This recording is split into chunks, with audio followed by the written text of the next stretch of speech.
Having approached the barricades on the other side of the road, I stood in the rain for the longest time, allowing it to drench me completely.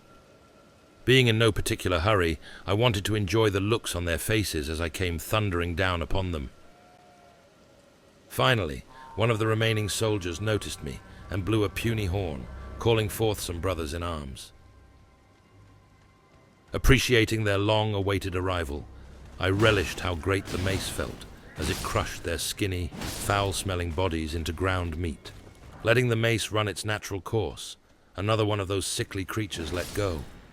He didn't even get to consider his demise. 'Twas unfortunate. I also came upon a knight casting a detestable enchantment on his sword. Apparently his small metal branch wasn't strong enough on its own. I did not have trouble in that regard. Generously leaving the corpses to the birds, I headed north and realized that I could now see the lift mentioned by the ghastly granny. It was grand, and I couldn't help but be impressed by the sheer scope of the construction. Had giants worked on this back in ancient times? How else would anyone have been able to create something of this magnitude? It was humbling, that much was certain.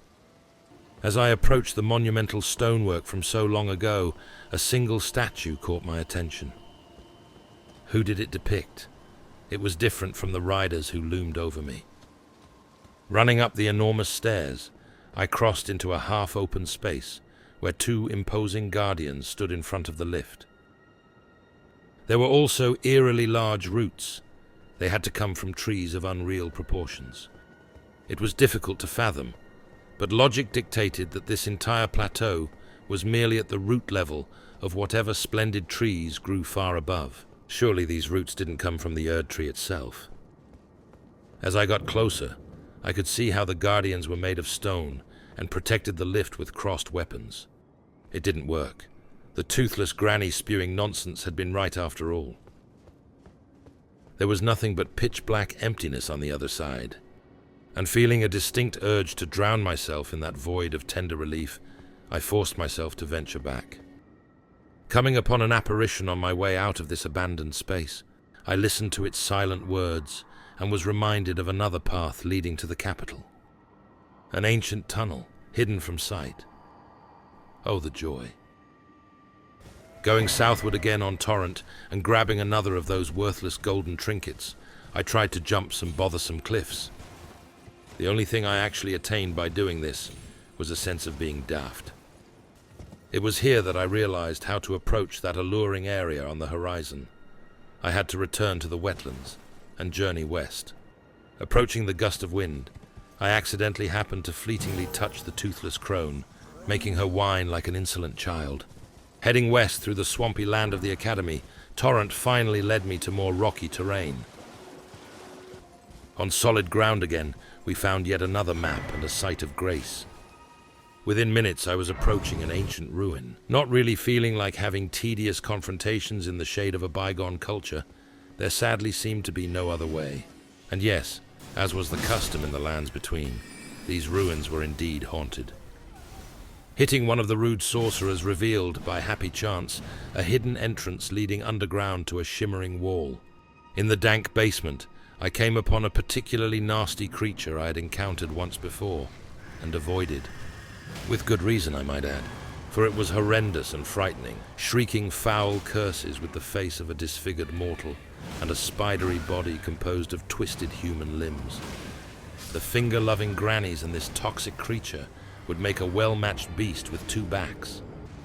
This time I was prepared and began to crush the diseased and fleshy creature with my mace. It tried to poison me with its green spittle.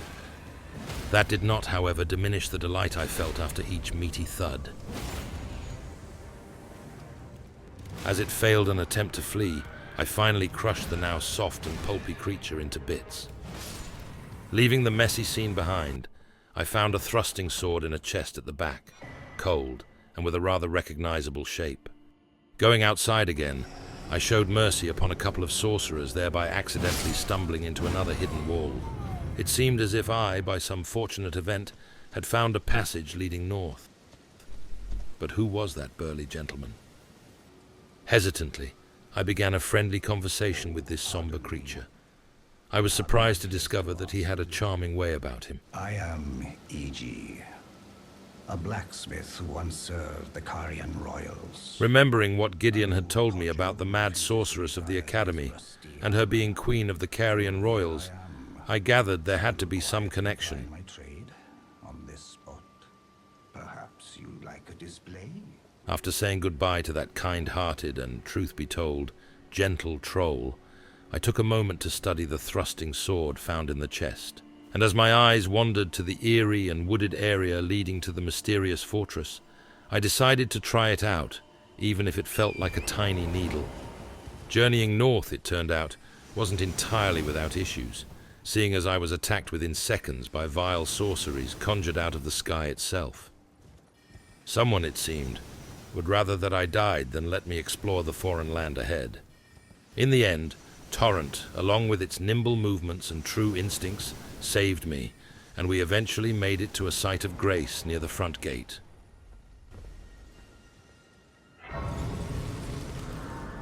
From here, I could see it all, and found myself looking at an overgrown manor with statues and strange crystals sporadically growing from the very earth. It felt as if I had entered another world entirely, with this open area being covered in an enigmatic mist. This place had an ominous beauty to it. Who lived within this forgotten and walled garden? As I noticed movement near an ancient and overgrown fountain, I froze. What was that? Ghoulish-looking hands seemingly torn off and moving about without a care in the world.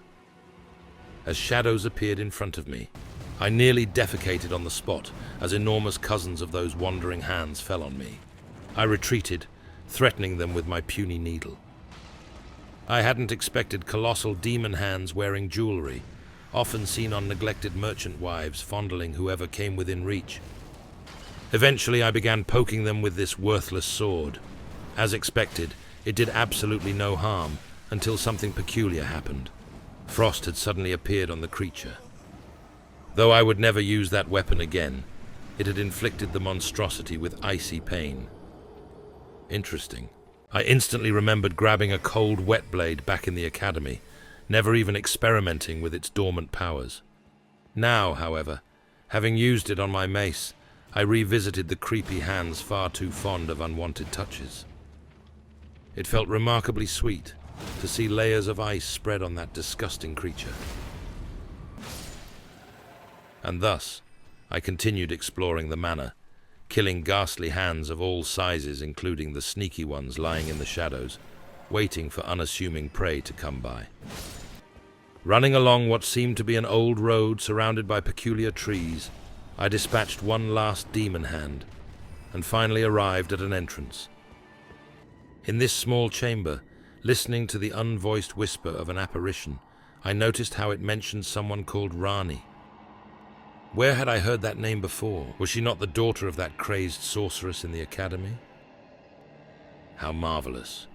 I had somehow managed to find my way to the daughter of the scorned woman I shredded with my hook claws. Surely she would welcome me with open arms and promises of banquets and comfortable beds. Climbing the nearby stairs, I passed through an empty and dusty chapel.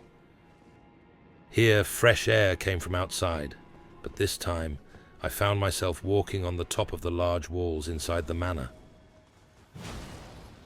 Spectral soldiers tried to hinder my approach to whatever they were guarding, giving me no particular resistance.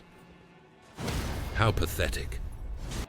The terrain was unlike anything I had ever experienced, and pushing a lone and noble-looking wolf off a cliff, I contemplated the lands belonging to Renala's daughter.